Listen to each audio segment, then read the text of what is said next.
ሰላም ሰላም ወዶች እንዴት ናችሁ? እኔ ሰላም ነኝ፣ እግዚአብሔር ይመስገን። በያላችሁበት ሰላማችሁ ይብዛልኝ። እንዴት ነው ስራ፣ ጤና ሁሉ አማን ነው?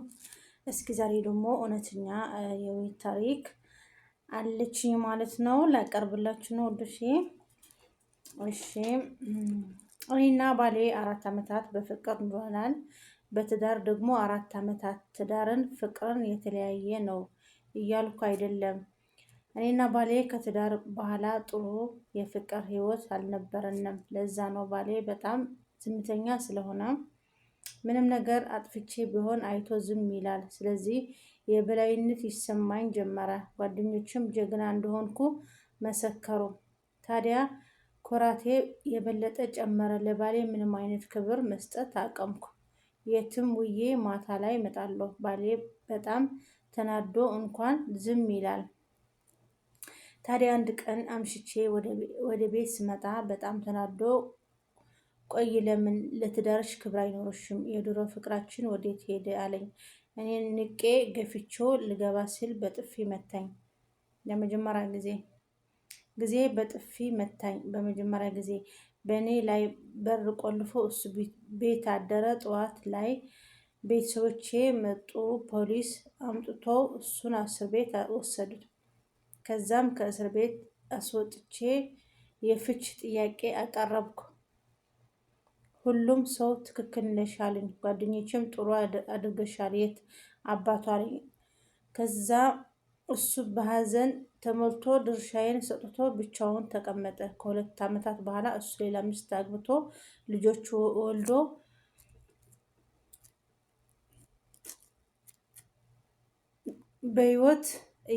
ጥሩ ህይወት እየኖረ ነው። አመት በኋላ እሱ ሌላ ሚስት አግብቶ ልጆች ወልዶ ጥሩ ህይወት እየኖረ ነው።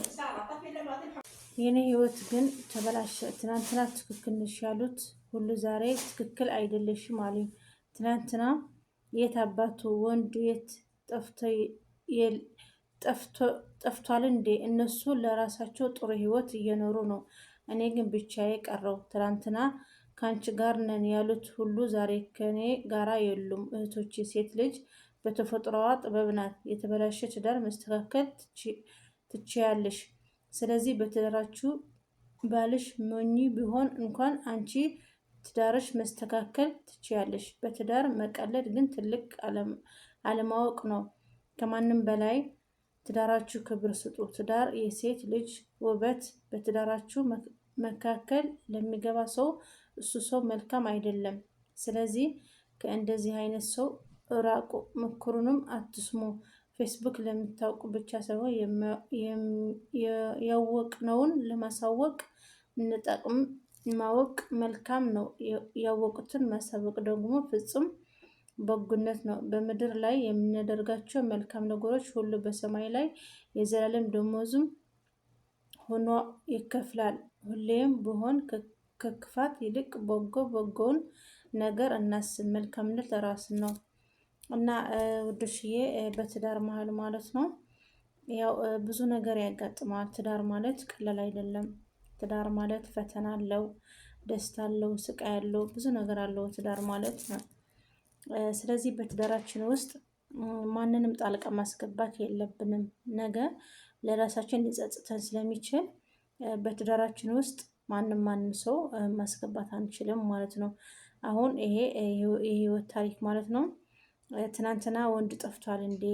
የታባቱ ምን ያደርግልሻል እያሉ በትዳሯ ውስጥ ስንት ነገር እየገቡ ማለት ነው።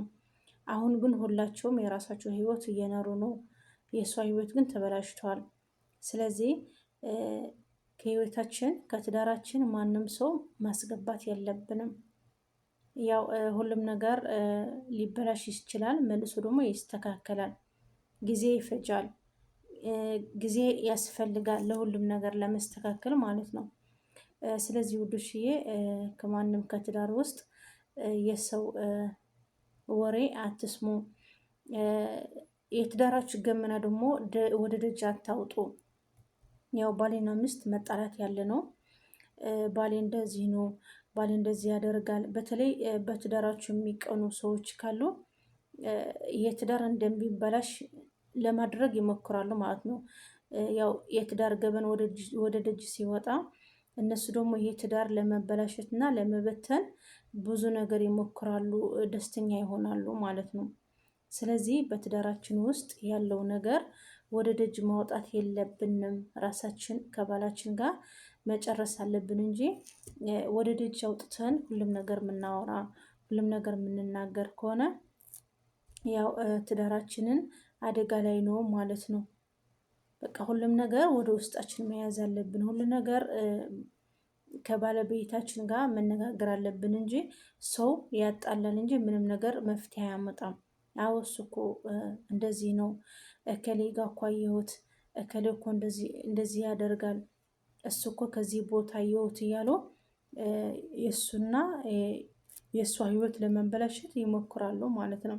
ስለዚህ ውዶችዬ ያው ብዙ ነገር አለ ከትዳር ውስጥ።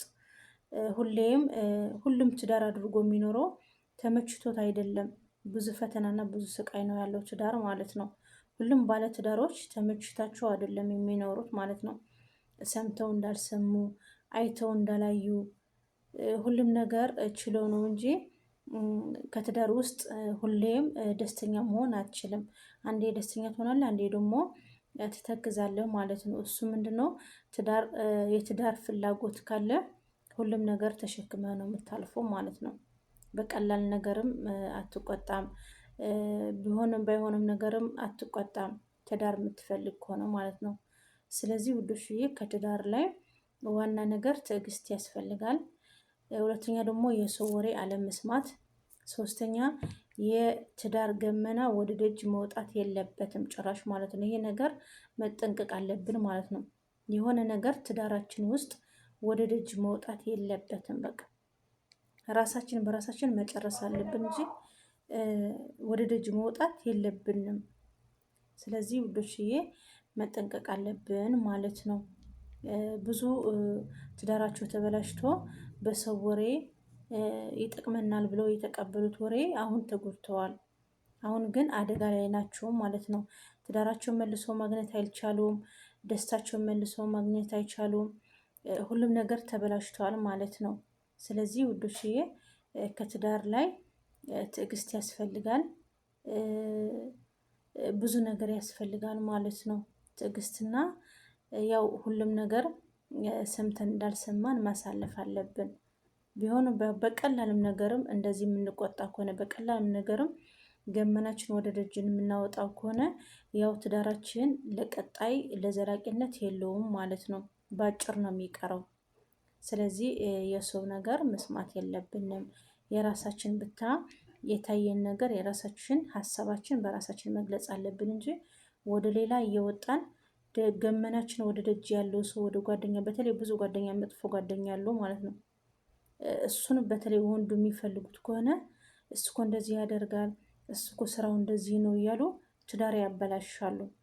ስለዚህ በተለይ ከመጥፎ ጓደኛ እንጠንቀቅ ማለት ነው። ብዙ መጥፎ ጓደኞች አሉ። የእኛ ትዳር ለመበላሻት የሚቀኑ ከሆኑ ባልሽ እኮ እንደዚህ ነው፣ ባልሽ እኮ እዚህ ነው ስራው፣ እዚህ ነው የሚውለው እያሉ ያው ትዳር ሊያበላሹ ይችላል። ስለዚህ መጠንቀቅ አለብን ማለት ነው ውዶችዬ። ከእንደዚህ ከመጥፎ ጓደኛ መጠንቀቅ አለብን ውዶችዬ፣ እንጠንቀቅ። ስለዚህ ውዶችዬ ከትዳራችን ውስጥ ማንም ማስገባት የለብንም። በቃ በራሳችን መጨረስ አለብን ማለት ነው ውዶችዬ። ይሄ ነው የምመክራችሁ። ያው በተለይ ሚዲያ ላይ ስንገባ ብዙ ትምህርት ያለው ነገር አለ፣ ብዙ አስተማሪ ነገር፣ ብዙ ለኛ የሚጠቅም ነገር አለ። በዛ እንኳን ብዙ ነገር መማር እንችላለን። እዛ ሚዲያ ላይ ከገባን ብዙ ለኛ የሚጠቅምና ለኛ የሚያስተምር ነገር ብዙ ነገር አለ ማለት ነው ውዶችዬ። እና እዛ እየገባን ብዙ ትምህርት መማር አለብን።